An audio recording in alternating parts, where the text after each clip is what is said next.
Hi everyone, my name is Maeve Devoy, but you can all call me Mad for short. And I am delighted to welcome you to the Fingal Library's Right Time Festival. I am also delighted to bring you this creative writing video, which will hopefully help you along your storytelling journey. First, I'm going to show you how to make your own notebook. Then I'm going to talk about the importance of your writer's toolbox before we get stuck in and begin a story together. So if you and your imagination are ready, we can get started.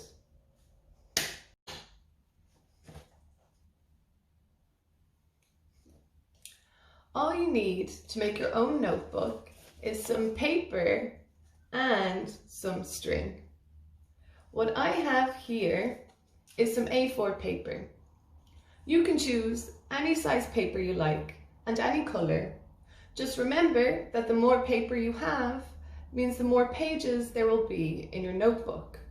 So when you decide how big or small you want it to be, all you have to do is put them all together, give them a tap tap along the side and a tap tap along the bottom, just to make sure that all the edges are straight. Then all you have to do is fold the paper in half.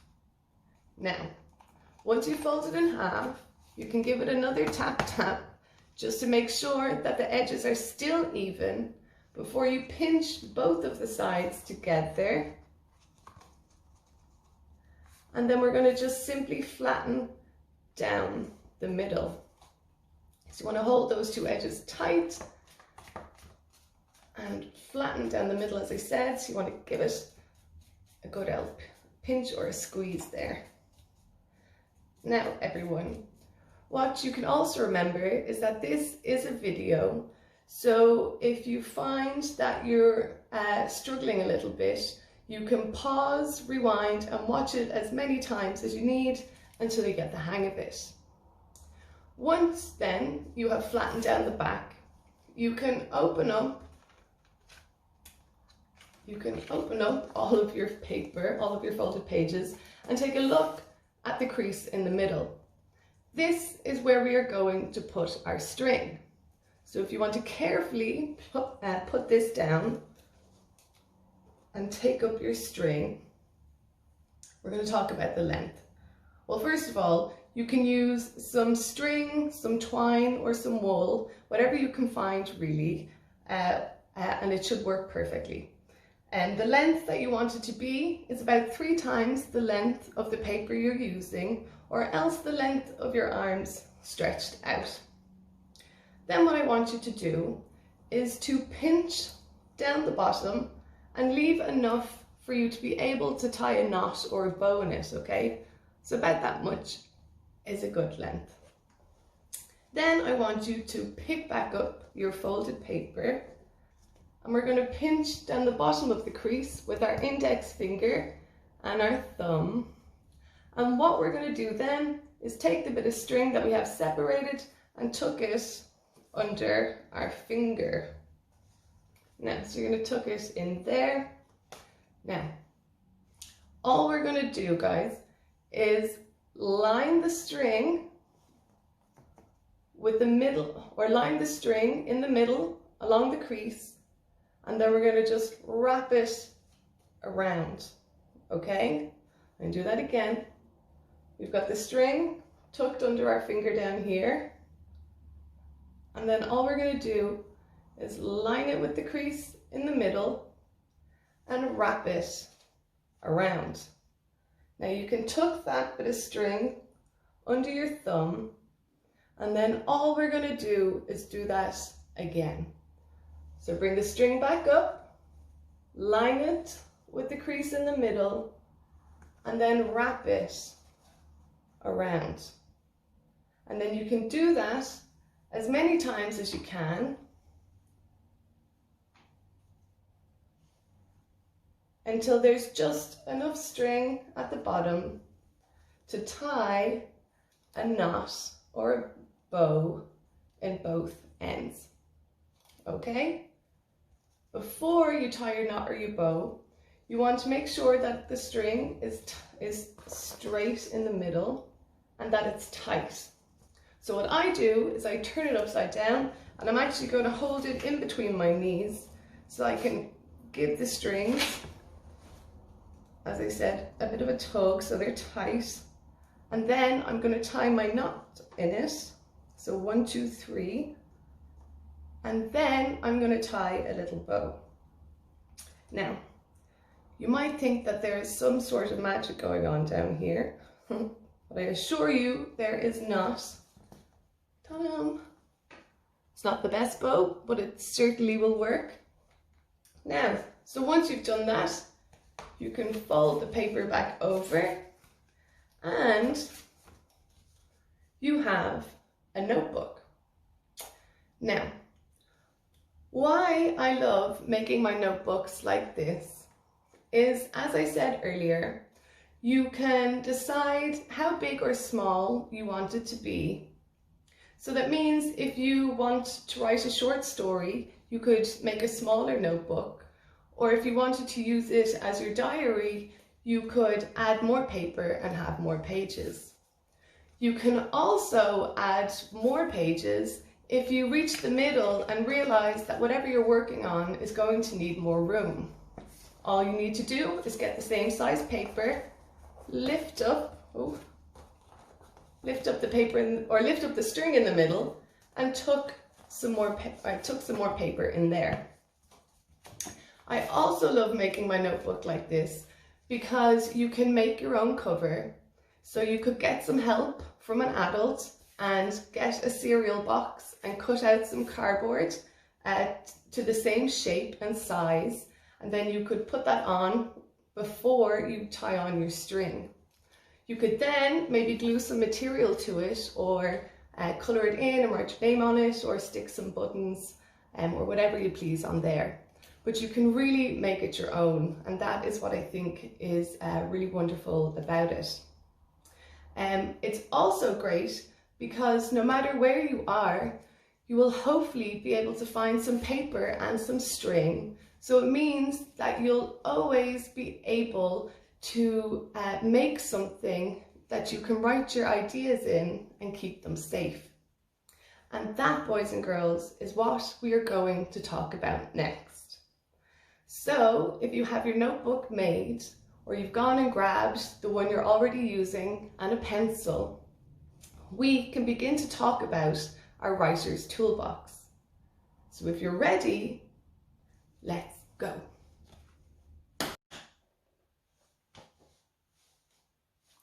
Welcome to the Mad Toolbox, which is the imaginary place where I keep all of my writing techniques stored and ready to put to work. What I want you to begin to do is to see all of the different things you have learned about storytelling as your tools.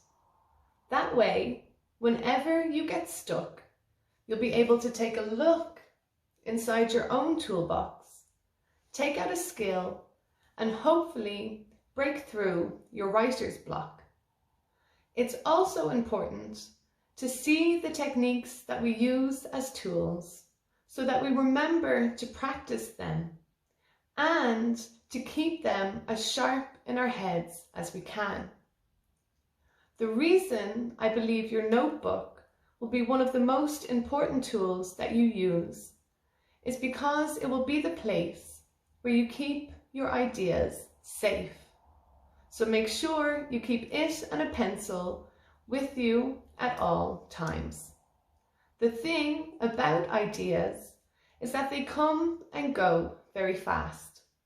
The other thing about them is that they might seem silly or strange the first time, or rather at the time. But I can guarantee that another time will come around when you will find a use for each of them, or at least find some inspiration. Your ideas are gold, so hold on to them as best you can. Another reason I believe your notebook will be a really useful tool is because you can separate it into different sections. You might have a section for character development, plot, perspective, scenes or setting, whatever it is that you need for your story. Which leads me on to the next tool that we already have in our toolbox, the ability to plot and plan. The more you plot and plan your story before you sit down to write, the more emotion and detail you will be able to include, because you will not be trying to figure out what is going to happen or how your character is going to react. Instead, you will be able to focus on the little details that will bring your story to life. Rewriting is another tool that we already have in our toolbox. So whenever you reach the end of your story, you might need to take a break, or maybe you won't, but you will certainly need to read over it. You will need to check that you have not jumped from one scene to the next, that everything makes sense, and that your characters stand out. This also gives you the opportunity to add some more details that might incite or excite your readers. So do not give up. This is another tool that we already have in our toolbox. The ability to fight for our characters and what it is that we want to say. I'm sure that you all have plenty more tools in your toolbox, but in this video, I want us to focus on adding one or two more. We are going to do this by entering a whole new imaginary world, and we are going to tell a whole new story. If you are ready, we can dive right in. Just don't forget your tools.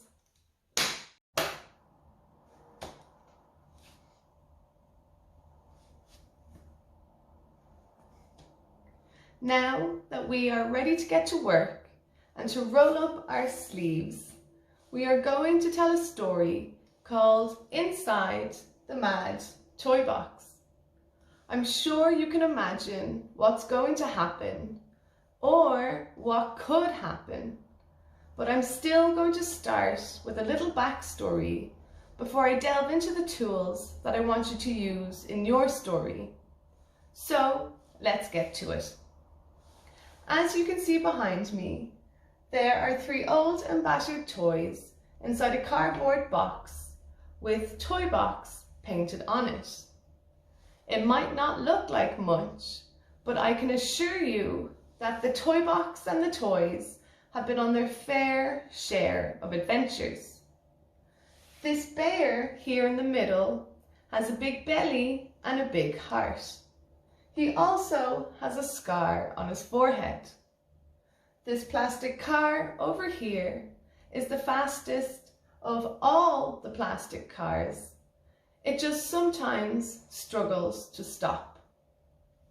This rubber duck over here does not know how to quack or how to swim, but it is very good at math.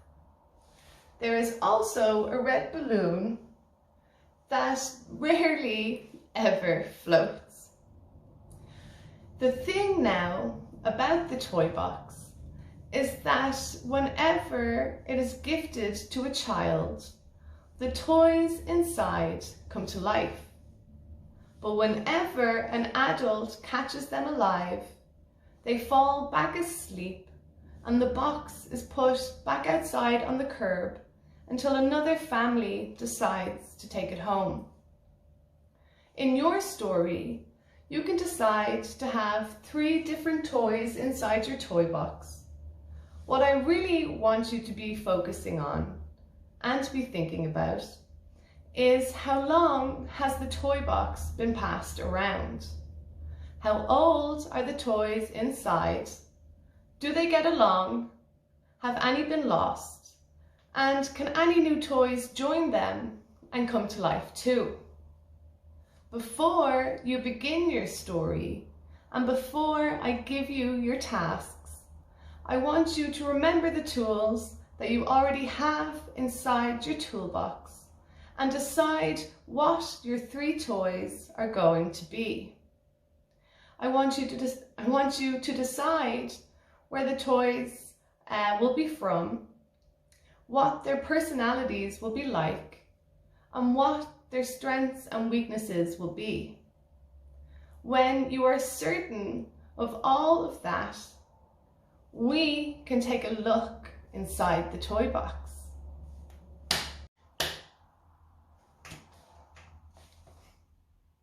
Now that you know what toys are inside your toy box and what they are like, we can begin our story, which leads me to the first tool I want you to use. I want you to start your story in the past tense. Sometimes writers shift between tenses from the past to the present, from what has happened to what is happening, as it can be a wonderful way to throw your readers into the deep end.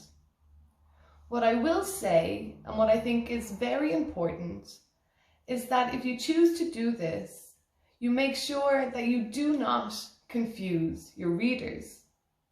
So maybe you only use this tool once, or maybe you use it more than once, but you make sure that the shift in the timeline is very, very clear and that there is a very good reason for you doing it. Where I want you to start your story is maybe a month, a year, or 3 years ago, the last time the toys woke up and fell back asleep because an adult caught them roaming around. Whenever it was, I want the toys to have a falling out, so that when they fall asleep, one of the toys no longer feels like they belong in the toy box, or maybe they realize that they no longer want to live there. The second tool that I want you to use is suspense. To create suspense, you need to pose some questions. So maybe you want your readers to wonder if the toys will ever be friends again.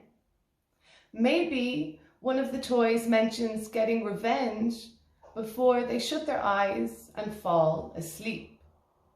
Maybe one of the toys say they're going to leave the toy box, or maybe they say that whenever they wake up, they are going to go find the adults and make sure that they all fall back asleep again so that they never have any fun.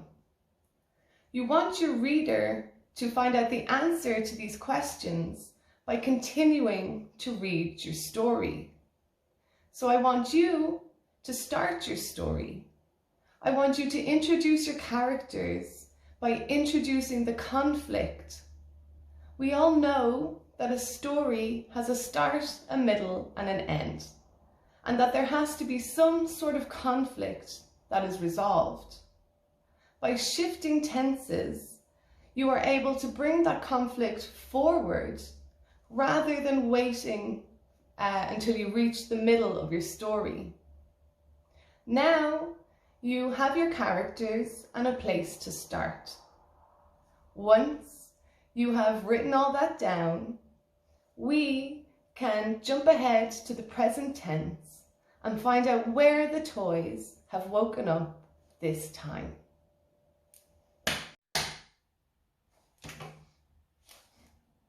Welcome back to the present tense. As you can see behind me, there are only 2 sets of eyes peeking out of the toy box. I hope you are wondering where the other toy has gone, how they got out, and where the toy's new home is. Your readers should be wondering the same things, but they should already know why the other toy left without saying goodbye or without waiting for their friends. Which leads me on to the final tool I want you to use. I want you to show, rather than tell, what it was like to wake up in the toy box after such a long time, after such a big fight, and to find that their old friend is gone. You can do this by describing what the other toys saw, felt, smelt, heard, or touched. Maybe the missing toy was the biggest or the loudest in the bunch. Maybe the toy box is open, so it's filled with light, and the first thing the toys notice is how empty it is. A great way to make sure that you are showing rather than telling is to write down in your notebook what is going to happen and figure out the different ways it would or should affect the other characters. Then you can take those ideas and images and use them to make sure that your reader feels as if they are discovering the situation at the same time as your characters. And remember, it's the little details that reel your characters in. Then I want your toys to go and find their disgruntled friend before the adults do. I also want you to make sure that your reader knows the tools that your toys had to use, or maybe even had to learn, before they became friends again and settled into their new home. This is a story about adventure, friendship, and bravery. You have your notebook and your toolbox filled with techniques.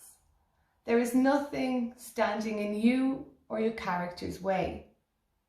But what I will say, or rather ask, is what have you and your characters learnt along the way? You know that imagination is key. There are no limits and every possibility. If you get stuck, return to your notebook, where you should find another skill or an idea that you have not yet put to work.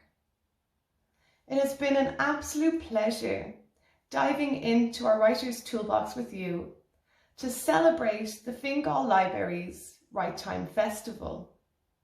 I cannot wait to read your stories, and you can send them into library.events@fingal.ie.